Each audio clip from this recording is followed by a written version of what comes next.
Good afternoon, everybody. Welcome to the show. This is Back to the Window with Scott and Scott. I am your host, Scott Steen, lead handicapper over at WhinersandWhiners.com. And I'm your co-host, Scott Rochelle, senior handicapper over WhinersandWhiners.com. And together we do this every single weekday, 3 p.m. Eastern, 2 p.m. Central. Scott and I do our very best to help you guys in that perilous journey as we all attempt to head back to the window and cash those winning tickets. Scott, speaking of winning tickets, how'd your weekend go? Overall, went pretty well. Ended up having a brutal beat to end my play of the day streak. I believe I won either 5 in a row or 6 in a row or something. But then I had one player on the Flames to have over 2.5 shots on goal.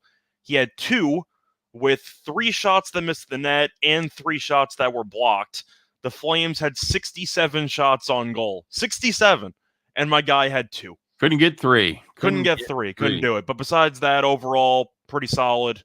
I'm assuming you know my story that I posted on Twitter about me having to cross the Verrazano Bridge to play some free bets. Yes, we talked about that on the Chris's show, where we discovered what your price is to leave your home and cross a bridge. It is at least $650. But do you know what I took with the $650? I don't know. I took Mavericks money line in Game 7. Oh, that's good play. That's good play. I had the Suns to win the West, so I ended up hedging out of it. And because of that, I ended up making about $1,300.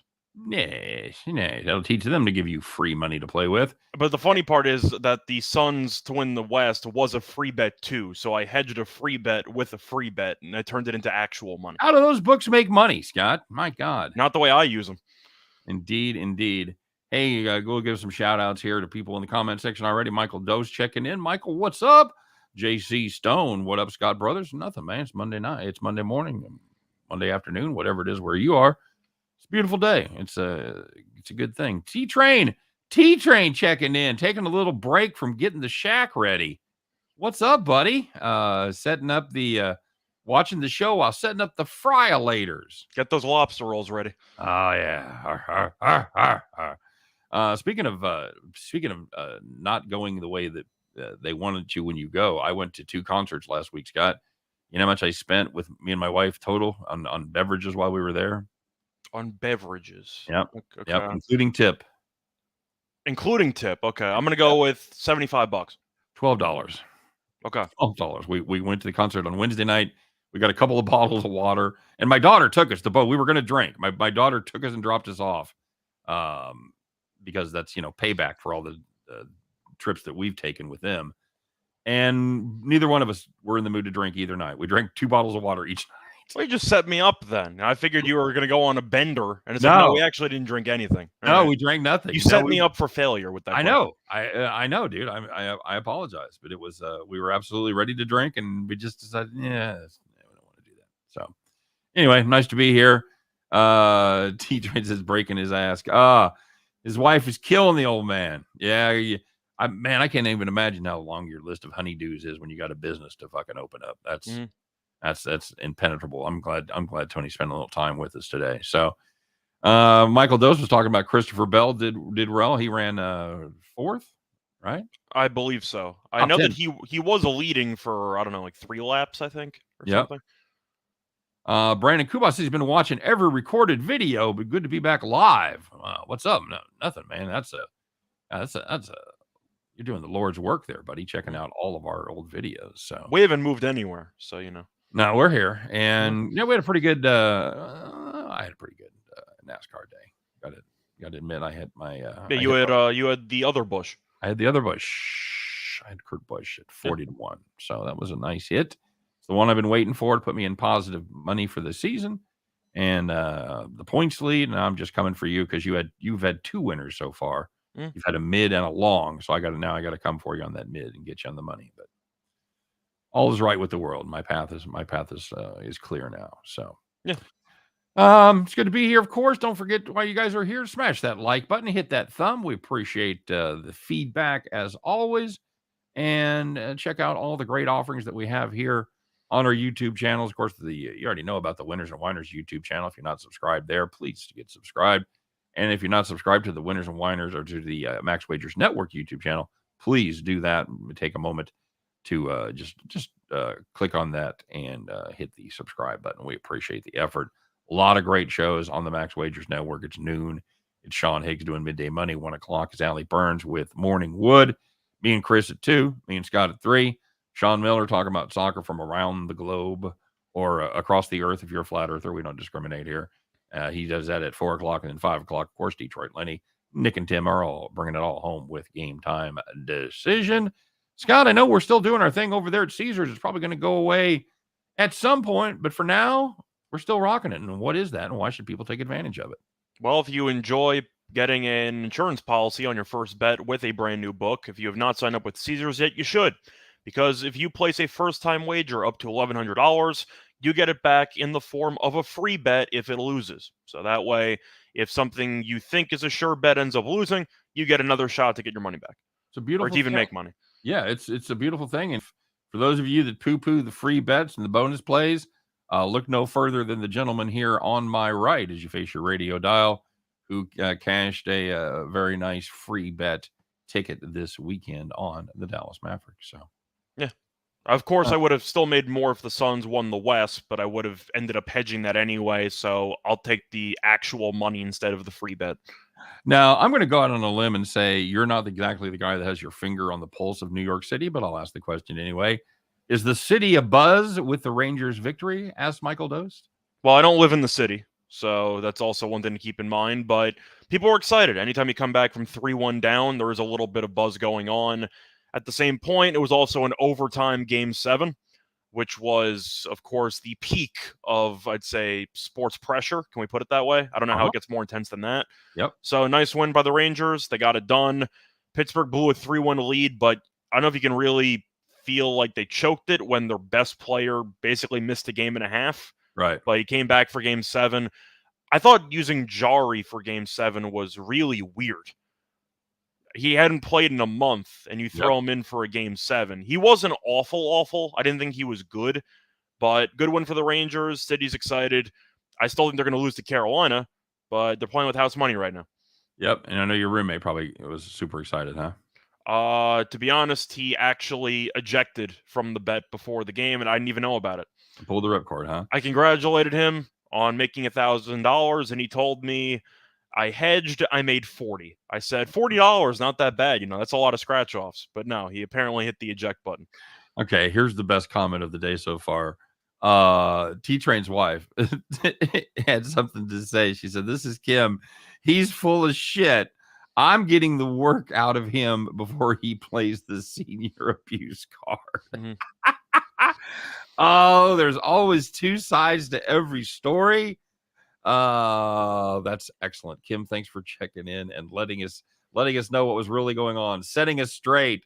That fucking T-Train, Jesus Christ. By the way, we'll let him plug it here later. If you're in the Connecticut area, get up there and see T-Train. You please do that for me this year, Scott. Yeah, please go up and lead a lobster roll for me. Once T-Train lets me know when it's open, I'll stop by. I think he said Memorial Day. I think he said cool. It's coming. So. Yeah, very good. Lex Steele checking in the house. Great Scott, jumping. I can't do. I can't do. The Doc Brown. Jim. What the hell is his name? Christopher Lloyd. Christopher Lloyd. Why couldn't I think of that, man? I had Marty. Yeah. I know. I can't do it. But thanks, Lex. We appreciate it. Hey, man, there was a lot that went on over the weekend. Let's find out what it is, shall we? Let's check it out. Find out who are the winners, who are the whiners, the good news, the bad news. You know who you are, who had a nice, easy time of it, and who thought they had a winner, only to have defeat snatched away from the jaws of victory at the very last moment. Oh, it's Monday, kids. We got to talk about it. It's Call the Cops.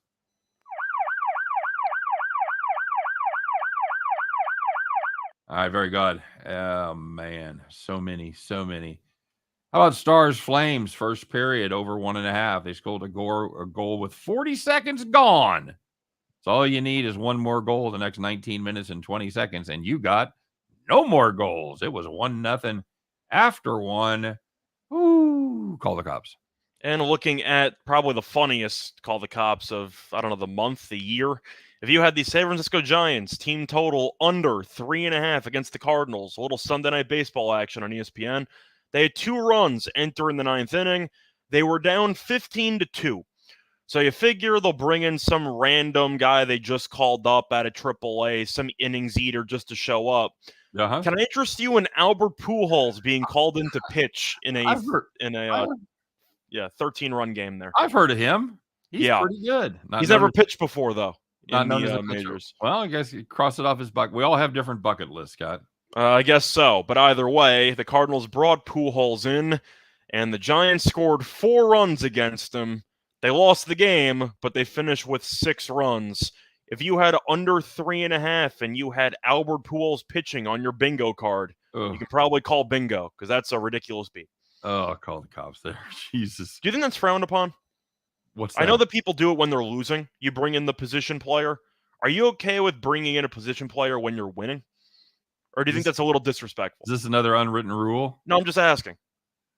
I don't give a shit.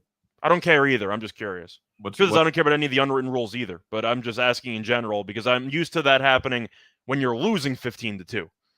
We only have one unwritten rule on this show, and that is if you don't suck. If you don't want to look like a moron, don't suck. That's our only rule on Back to the Window. Finishing it up, staying in the world of baseball. If you had the Phillies on the money line going against the Dodgers, they led by 1 run, 2 outs in the 9th. Can somebody get me a goddamn closer? Nope. How about Lux? 2-run walk-off double. Phillies lose 5-4. The only game they lost in that series, I believe, by the way. Yeah, a couple games earlier were close. I know you had an extra innings game or 2 there. But Phillies went for the sweep, and the bullpen blew up. So that happens. Outstanding.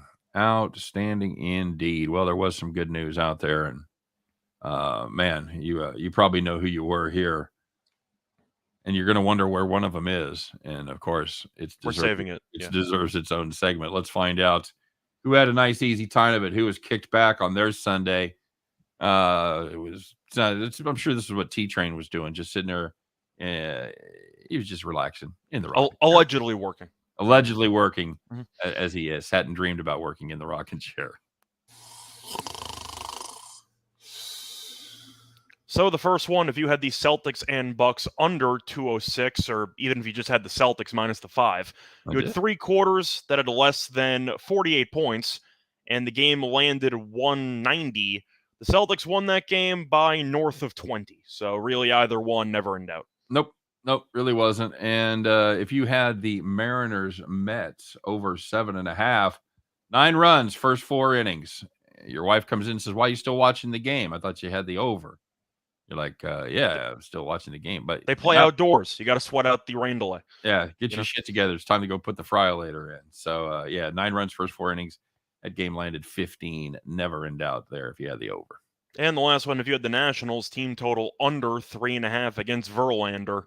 Yeah, Verlander was pitching, so the Nationals never really had a shot. They had 4 hits in the entire game. I believe they only had 5 plate appearances with runners in scoring position in the entire game, and they finished with 0 runs. There you go, right there. All right. Well, Scott, we have to talk about it. There's 2 kind of stories that could have gone here, but we're going to go with this one. It was something that doesn't happen very often. In fact, I don't believe it's happened since 2006.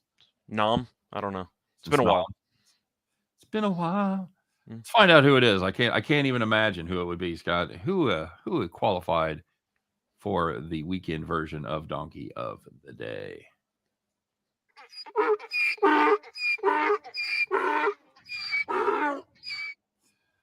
So we talked about this on Chris's show, and if you didn't see that, we'll clue you in. Very rare feat happened over the weekend. The Reds finally got a little pitching through a no-hitter. Scott, it's time to celebrate.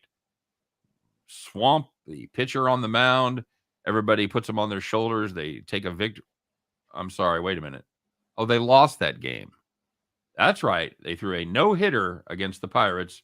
Still managed to lose 1-0. That is the 6th time that has happened in Major League Baseball. My God, when you're snake bit, huh? Well, it seemed a little bit weird because the Reds were an over team for about a week and a half. They had the game series against the Brewers. They were scoring a bunch of runs. And then again, in the series finale against the Pirates, they just decided, you know what? Scoring runs is overrated. We're just going to lose the game. Now, I'm not exactly sure if this officially counts as like a Hall of Fame worthy baseball or not, because they only pitched 8 innings. Right. Yeah. So that doesn't count in the record books, does it? As a no-hitter? It's like a facetious record, but I don't think it actually counts, does it? I thought you have to go full 27. I don't know. I honestly don't know because it doesn't come up very often. That's a great question. If it counts as a no-hitter, if you've retired everyone you could have faced and not given up a hit, is it still a no-hitter? Because we had this situation where they were playing the 7-inning doubleheader games with Madison Bumgarner a couple of years back, where he threw the 7-inning no-hitter, but it ended up it didn't count for anything. Not officially counting, right? So I don't know, bud. It was a regulation game, so I don't know. We'll have to find out. You said it's happened 6 times before. A couple of those did count because I'm sure some of them were the home team. Sure. So they had to face the batters in the 9th. But since you only had to record 24 outs instead of 27, I'm assuming it's the facetious 6th time it's ever happened, but it doesn't actually count towards anything in terms of the record books. See, my guess is it counts. That'd be my hunch, and we'll try to find that out. And because I'm sure it's not like it really matters. They lost the game anyway. I'm sure it's on Twitter somewhere. So yeah, 3 walks. Starter walked. First 2 guys brought in a reliever. Walked the next guy. Fielder's choice ball game. Yeah, there it was. Okay. Well, I think we all know where this is headed, but we've still. Well, it's an elephant in the room, and it's time for us to talk about it, right? Yep, exactly right. So let's find out who it is. If you don't know, maybe you'll be surprised, but for the rest of you, you're like, yeah, okay, I can definitely see that. Let's find out who it was, Scott. You're not mad. Holy shit. Does it get more disappointing? So you mentioned you had a futures ticket on the Phoenix Suns, and you decided to hedge that a little bit. That ended up being a good move. Why, Scott? Well, because the Phoenix Suns, we know that the home team was dominant in the first 6 games of the series, and people thought that the Suns would once again roll in Game 7. In their defense, the game was a blowout, but the Suns got absolutely killed. And if you want to look at the actual score, the Mavericks won the game 123-90. The Suns were 6.5-point favorites, and the Suns scored 27 points in the entire first half, the same amount of points as Luka Doncic in the entire first half. I don't know where. There's a lot of layers to unpack here. Well, let me unpack one that pissed me off. They scored 27 points in the first half. The game still went over the fucking total. Yes, it did. How about that? Because I played all 3 games. I played all 4 games yesterday. The 2 NBA games, the 2 hockey games. I played them all under the total. I like the unders as well. The Rangers one I would have stayed away once Crosby was ruled active, but of course you did that earlier, so that makes sense. Okay, correct. So yeah, that was not ideal. As it was stunning. What, they put up 72 in the fourth quarter, some ridiculous shit. Truth is, I actually watched none of that game because the Suns game was going on in the middle of the Rangers overtime, or at least the Rangers' third period onward, and I'm not going to change off a 1-goal game in a Game 7 in hockey. Like, that's just not happening. They put up 71 in the fourth quarter. 71 in the fourth quarter. Congratulations, you fucking But either way, all I know is that I know the Suns game was on. I knew nothing about the game because I was watching the Rangers thing. Rangers won. I checked Twitter, and I saw a bunch of messages saying, what the hell's going on with Phoenix? So I figured they're probably down 15. I checked back. They're down 40. And I really had no idea what was going on. Nothing could have prepared me for that. They lose by 33 in a game that you could legitimately say wasn't that close. It was not. So now, James saying that he told me that Phoenix was not the team, I agree because I straight up hedged the Mavericks. So I was aware Phoenix was definitely bleeding or just leaking oil at that point. And it seemed like once Game 4 started, the gas was on E. Would you agree with that? Yeah, absolutely. But there's a lot to unpack there. Do you have any specific thoughts about the Suns' massive collapse? People are talking about how it's the worst loss or one of the worst losses in NBA history. I think it's got to be up there. It's an all-time no-show. I sent that to you guys in the text chain, and I was a little more specific. I thought it might be one of the worst Game 7 performances in NBA history. Game 7, it has to be. You're at home, you lose by 33. I mean, Yeah, that's exactly. an all-timer. Exactly. You know, you're losing to the line by 39.5 points. I don't know when you're going to see that. And you don't even have an injury alibi. Like, No. your team was healthy. No. Ty says you had to bet on the best player in the series, and that's Luka. And well, that turned out to be a good strategy because they were able to hold serve at home, and Luka stepped up big time in the 7th game. That was absolutely true. Yeah, it told it that the Phoenix. Yeah. Well, I do want to ask you, who do you think is the most responsible for the Suns' implosion? Because the popular answer is Chris Paul. Because this is the 5th time in his career he has blown a 2-0 lead in a series. No other player ever has more than 3. He has 5. So if we're going with the Doc Rivers 3-1 choke job type of... Yeah, exactly. But the point is, there's a lot of people to blame here.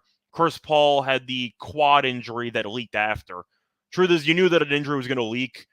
You're assuming he was injured anyway because he did absolutely nothing for the final 3 games of the series. Right. Truth is, he really did nothing besides game 1. You could just assume that he was injured just by watching him play. For the final 5, he went like 12, 5, 7, 9. Yeah. Yeah, Booker was talking crap to Doncic in the middle of game 5. And then after that, he was awful. And he got Luka going, which is just stupid. Ty brings that up, that CP3 and Booker had 3 points at halftime. Yeah. Yeah, what the fuck, you know? It was an all-time no-show by them, too. Ayton also looked terrible. He only played 17 minutes. Monty Williams basically said directly in the press conference, we benched him. And now he's in line for a massive contract.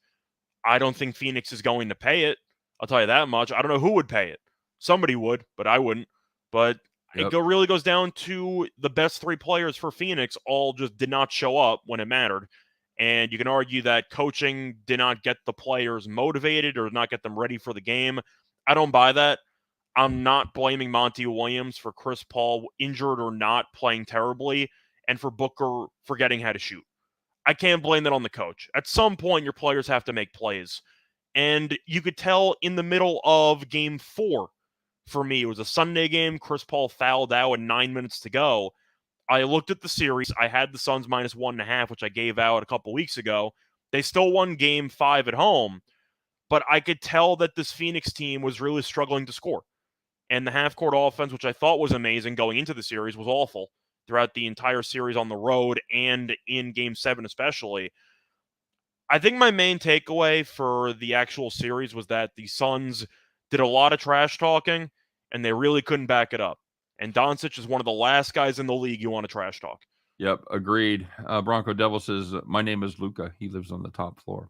Mm-hmm. Nice. Well, Luka is projected to be, a top 10 player in the history of the sport if he continues this trajectory. Oh, sure. If he keeps this trajectory, he'll finish top 5. Stays healthy, absolutely. But I do want to ask you one thing about this, a segue, because a lot of people, whether it's on Twitter, whether it was Pat Beverly on First Take and Get Out today, he did a bunch of ESPN shows, whatever. Everyone's roasting Chris Paul, and it makes sense because he was awful in the series. However, there's a lot of people claiming that Chris Paul now is overrated and how he's a fraud and how there's a bunch of random stuff going on. How many legacy games does a guy need to have before you just realize he's still a very good player? Like, I understand Chris Paul was awful in the final couple games of the series, but he also led the team to the finals last year, and he's had a bunch of great moments with teams before. Isn't it a little bit harsh to dismiss his entire career based on a series of games in a week? It's the way of the world, man. I know it is. I just think it's ridiculous. And Pat Bev's talking about how Chris Paul is a fraud and how he's not scared of Chris Paul. Didn't Chris Paul drop 41 on your head in Game 6 of the Western Conference Finals last year? Yes, he did. And then Beverly shoved him in the back and got ejected for taking a cheap shot. I understand that you can roast a guy while he's down. The Timberwolves team, you had Pat Bev and Anthony Edwards taking shots at the Suns. What did you do? You blew a bunch of 20-point leads in the first round. Why are you talking crap? Let me ask you this, and I'm going to segue into Bill McDonald's point. He says Booker and Paul talk more trash. Yeah, that's what I was saying. They talked a lot of crap. You know? So do you think that's kind of like one of the Newton's law there, that the equal and opposite reaction, like it'll just come back stronger at you? You talk that shit, and when you're on top, but when you're down, man, people remember that, and they just kind of go extra hard at you. Yeah, well, that's the thing that the Michael Jordan quote had that Ja tweeted out after they lost Game 1 to Minnesota. Anybody can talk trash when they're up. It takes a true man to trash talk when they're down, and the Suns were front runners. The truth is, most teams in the league nowadays are front runners. You can argue that Golden State's also a front runner because when they're winning, they do a bunch of dancing, they do a bunch of three-point celebrations, and when they're losing, they don't do anything. A lot of teams in the league are front runners. The Suns definitely went above and beyond because unlike Golden State, the Suns don't have any championships. So it's definitely a lot weaker when you're talking that much trash when you have not really won any hardware to back it up.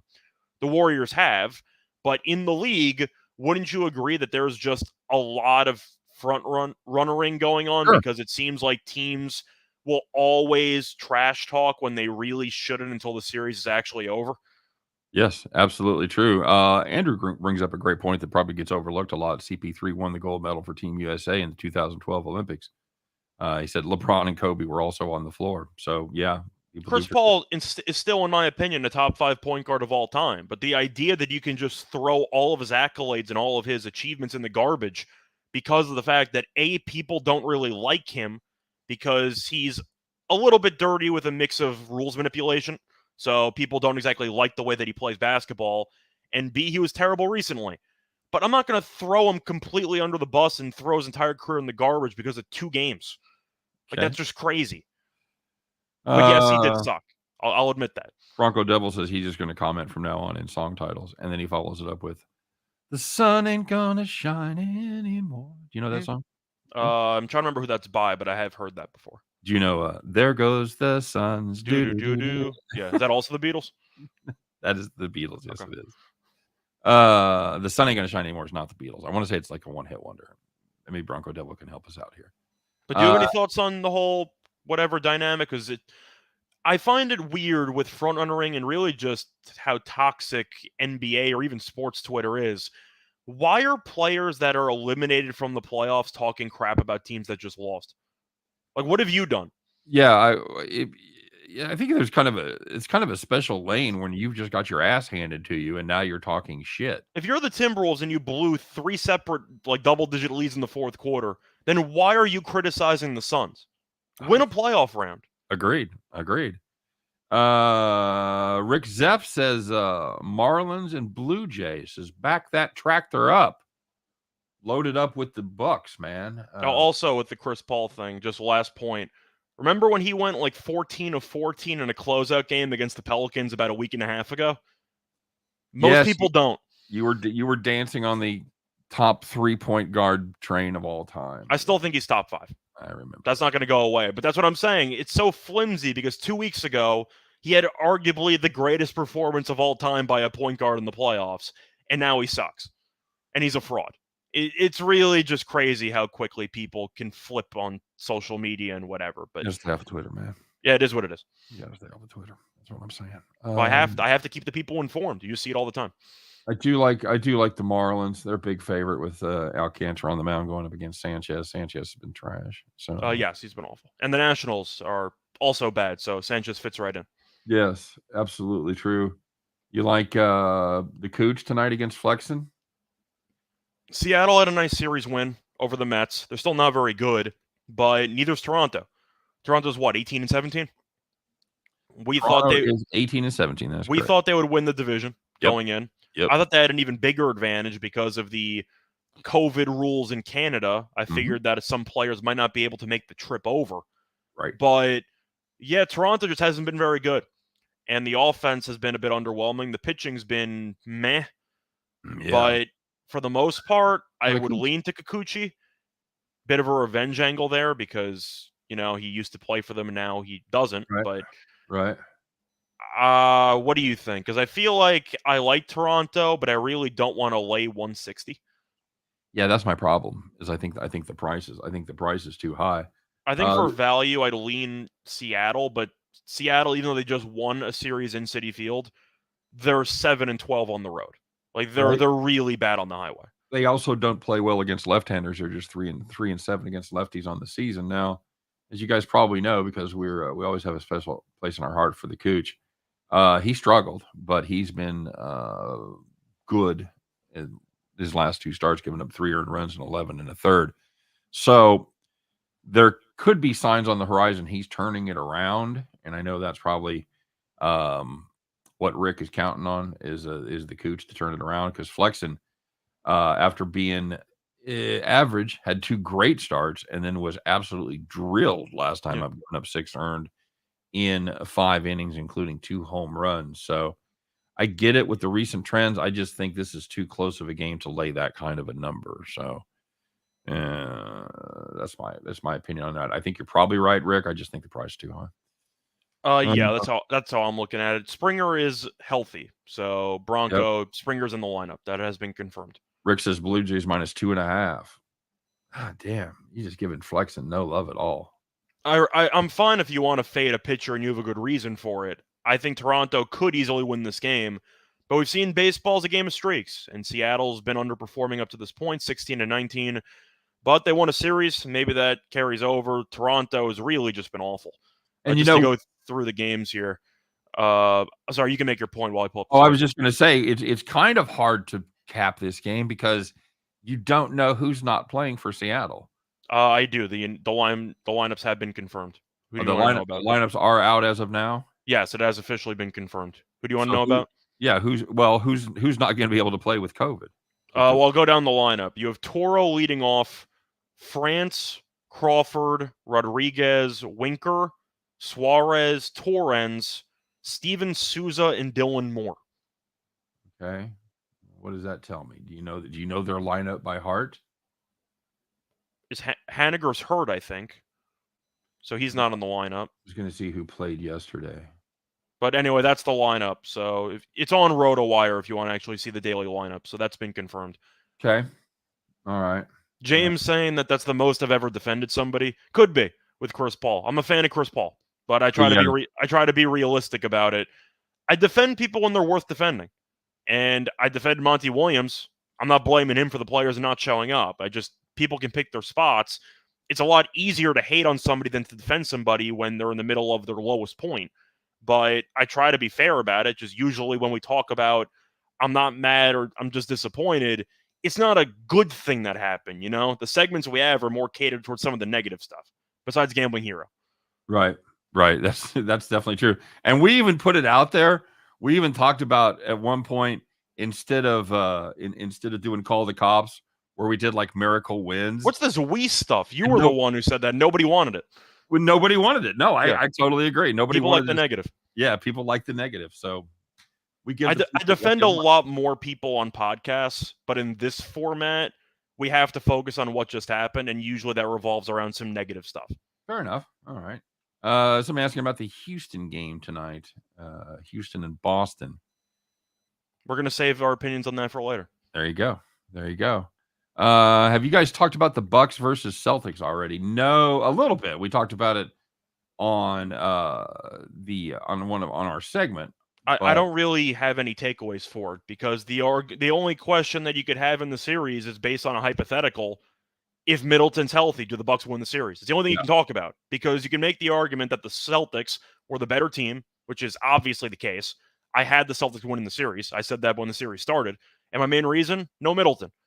You can't pay a guy $40 million or $35 million and he's not going to play and expect to win the series against an elite team. I think the Celtics are the better team with the current lineups. But if Middleton was playing, Bucks in 6. So do I have any takeaways? No. The Celtics are a great defensive team, which I said because I watched my team get their ass kicked by them in the first round. But the Bucks were shorthanded. The Celtics beat up on a shorthanded team through 7 games. Do you have any takeaways? Because that's really all I have. No, I was. My takeaway is kind of an offshoot of yours. Is that I think Middleton was way more important to that team than the average fan gave him credit for. Middleton's stock right now is at like an all-time high. Mm-hmm. But Andrew's talking about Grant Williams, how he was great. Definitely true. He had a bunch of points. I believe he had 27, hit a bunch of threes. But at the end of the day, the Celtics hit 22 3-pointers, and the Bucks went 4 for 33. Yep. It's impossible to win a game when you get outscored by 18 at the 3-point line. Can't do it. 18 threes, by the way. So that's 50. That's 54 points. Let's talk. Ooh, look at you doing the math. Quick maths. I'm just saying. The series price: Celtics minus 177, Heat plus 157. Where's the value there? I would wait until after game 1 and bet the Celtics, because based on the scheduling spot, same thing with the Golden State series. Yep. It's a huge scheduling advantage for both the Warriors and the Heat, because you're at home. You've been off since basically Friday. Heat have been off, I believe, even sooner than Friday. Right. And the other teams had to play on the road. Well, Celtics played at home, but you have to play in game 7, and now you basically have a 1 to 2 day turnaround. It's a rough spot. I think the Heat and the Warriors should win game 1. I think the Celtics are going to win the series. So my play would be to wait till game 1. It's a gamble, but I do think the Heat should win game 1 and then come back with the Celtics. I've been ride or die with the Heat the whole way. I've told everybody all along they're the best team in the East. Do you like them in 7, in 6? Do you want a minus 1.5? What are you looking for? I don't generally play series that way. I would play them. If I had to gun to my head, I'd have to play them in 7. Yeah, I think it's gonna be a bloodbath as you got 2 great defensive teams going at it. I like the under in every game. It's gonna be the same exact thing as the Buck series, under or pass. Jim saying you showing mad math skills like Rain Man. Thank you. How many toothpicks? Can you do that? No. That's impossible. Thanks, Andrew. I appreciate it, man. Ninja says Celtics money line game 1. I really hate the spot. I think I like Boston as a team. I think they're the better team. No offense to Miami, but it's a really bad spot to play a game 7 while the other team's been taking notes for about 4 days, and you travel to Miami your first game with really no time off in between. It's a pretty bad scheduling spot. Welcome to Miami. You? Oh, I can't argue with that. It's a horrible scheduling spot. Again, I can argue with you on a lot of things. Like, oh no, I think it's to their advantage to be tired when the other team is much more well rested, especially since they have to go on the road. I think it's a great spot. Plus, they're looking at once again preparation. The Heat have been watching every game of the series, trying to game plan. Sure. And the Celtics were so busy prepping for Milwaukee, they have like 1 day to prepare for Miami. It's really just a bad spot. Absolutely true. Of course, they've got they played them in regular season. Of course, but playoff basketball is different. Absolutely. Mavericks Warriors. Catching plus 180 on the Mavs, buddy. I like the Mavericks as an overall just Luka dominant team. Yeah. I do. I feel like every series I'm picking, I hate the Mavericks. I liked them in the first series against Utah, even though Doncic was going to miss a couple games because I hated Utah. I had the Suns minus 1.5 because the Suns were the best team in the league in the regular season, and I just figured that Ayton would do enough to make Dallas pay. That did not happen over the course of 7 games. I'm going with Golden State, and it's nothing against Dallas. I know Luka's the best player on the floor, but I'm trying to imagine how Luka's going to really conserve energy when he's constantly chasing around these 3-point guys on the perimeter, and instead of having Gobert or Ayton guard him on the perimeter, you have Draymond Green. The thing that Golden State can do that the Suns and the Jazz could not was successfully go small to match Dallas's lineup. And I think we would agree that Golden State's small lineup is better than Dallas's. So I'm picking Golden State to win the series. Okay. You? I don't mind the price, but I like both. I got both dogs here. I think one of those dogs comes out and I make a profit. And I wouldn't be stunned to see them both come out. It's another bad spot for Dallas in game 1. So I think you can make an argument if you do like the dogs in the series, you might want to wait till after game 1 for Dallas, and suddenly your plus 180 turns to plus 250. Yeah, I get that. And that's certainly a gamble you could take. But if you're asking me what I think is going to happen in the Golden State-Dallas series, I think Golden State is simply put going to wear down Luka stamina-wise by forcing him to chase people around the 3-point line for the entire series. Fair enough. Rick Zepp said, I wonder if they ever deflated basketballs. I think the Suns were playing with those last night. But they were the home team, so they accidentally switched it for the wrong side, So let's talk about this game, and this is one that I'm kind of on this. Miles Mikolas going against Williams with the Mets and Cards. Mets are minus 115. Does that seem... I thought the game got postponed. Has that been officially postponed? I didn't see it. I thought it did. Oh. I believe I've been a little busy. I don't know if it's officially postponed, but it looks like there's going to be some really bad weather. So is it raining? it's officially canceled. Damn it! Is it raining up there in New York? Yes, it is raining. Okay. All right. Well, very good. Well, never mind then, because I thought it was a bit of a banana in the tailpipe. But it was, but there you go. Okay. Well, forget about that. Quit asking about games that aren't going to be played, Bronco Devil. Jesus, knock it off. Oh man. Cueto's making his season debut for the White Sox. Yeah, Chris and I talked about that on the last show. They announced it about, I guess, somewhere around 12:30 Eastern time, 1:30 Eastern, that Cueto was going to get the start. He's quite familiar in the arena. He'll get a nice hand at Royal Stadium. We were looking at his stats. He was 3-7 for the Royals when he came over in a trade. Good in the playoffs. Great in the playoffs. Well, he had a couple of average games and a couple of great games in the playoffs, and those are the ones he'll be remembered. He didn't kill you, and that's all that matters. Nope, didn't kill us at all. King Misha's bets, Brewers, Blue Jays, and the Cardinals. Well, as we just talked about, you can scratch the Cardinals. Blue Jays and Brewers. We already talked about the Blue Jays. Yeah. Brewers, kind of torn because 145 is a little bit hefty, but Atlanta's not very good on the road, and Acuna's still banged up. So Atlanta should be a bit shorthanded.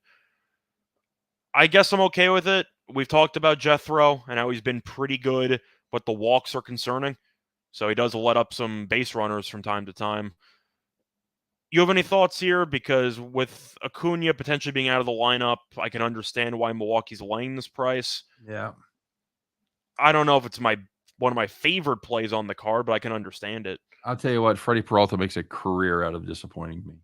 It's a guy that I just cannot get a beat on. If I fade him, he wins. If I back him, he loses. So for what that's worth, I think you're getting a pretty good price on this Atlanta team, but they haven't been able to pitch at all. They've given up 35 runs in their last 5 games. That's just not ideal. So it's hard to get behind them. Yeah. Minus 135. The price is a little steep, but yeah, I can't back this Atlanta bullpen right now. I mean, if you're asking me, I would rather lay that on the Angels, for example. If I had to pick laying 140, 145, something like that, I'd rather lay it on the Angels just because I don't think Gray's very good. You're looking at Syndergaard's numbers. He's been great, and the Angels overall have been very good. So I would rather lay it there. I kind of have an unwritten rule against laying a big number and a relatively big number like 130 or above against quality pitchers. Yeah. And Ian Anderson has shown his ability to definitely be a quality pitcher. Once again, there are a couple of flaws with him this season, but overall he's still pretty good. But I didn't really like anything on the card today, to be honest. I mean, if you looked at my play of the day, I did a prop. I did one of my Nerfies, so keep an eye on that. Ooh, what you got for a Nerfie, buddy? I have the Diamondbacks Dodgers Nerfie at even money. Gonsolin and Bumgardner, you could do worse. Yeah, I don't hate that. I don't hate that at all. All right, my friend. Well, we've talked about everything else. How we waited. We had a delayed farm play. We waited all the way till Saturday. We built the suspense.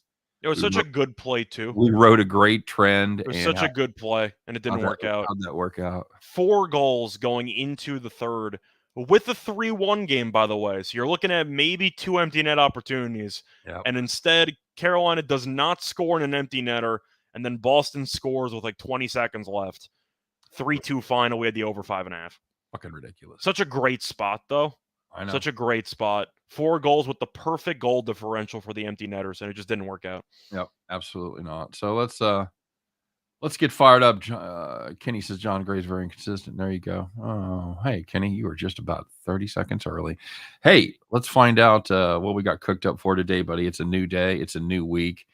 It's a new pick. It is time once again to do our thing. Let's put on our fancy Monday overalls, adjust those straw caps, climb aboard your John Deere, get the keys out, put them in the ignition, and fire that bad boy up because, kids, you know what time it is. It is time once again to bet the farm.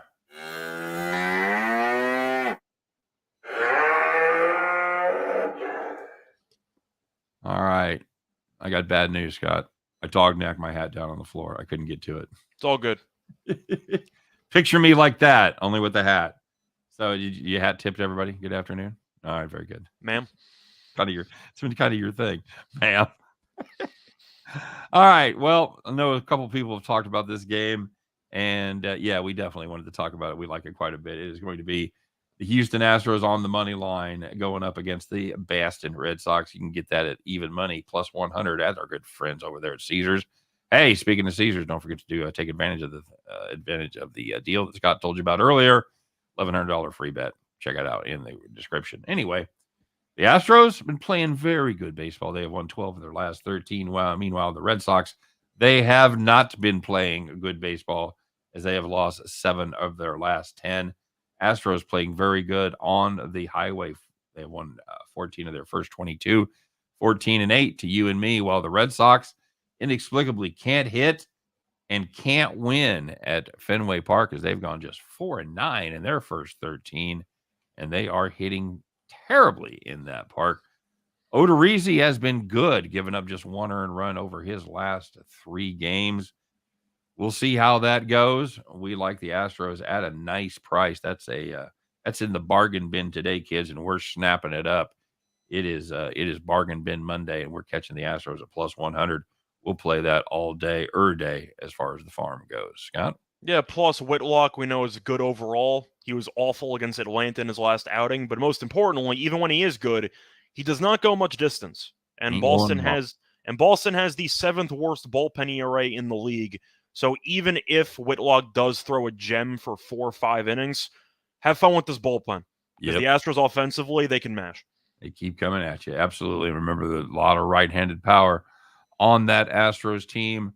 Hello, Green Monster. You've been a long-lost friend. So, yeah, we like the Astros to take care of business there, and that's going to do it for the farm. That's going to do it for the show here on this beautiful Monday. We do thank everybody for stopping by to join us. We appreciate it. As always, don't forget to smash the likes and subscribe buttons and blah, blah, blah. You know the drill. You always take good care of us. We appreciate the effort. But until tomorrow, you guys have a great day. Good luck on all your plays. Hope you enjoy baseball.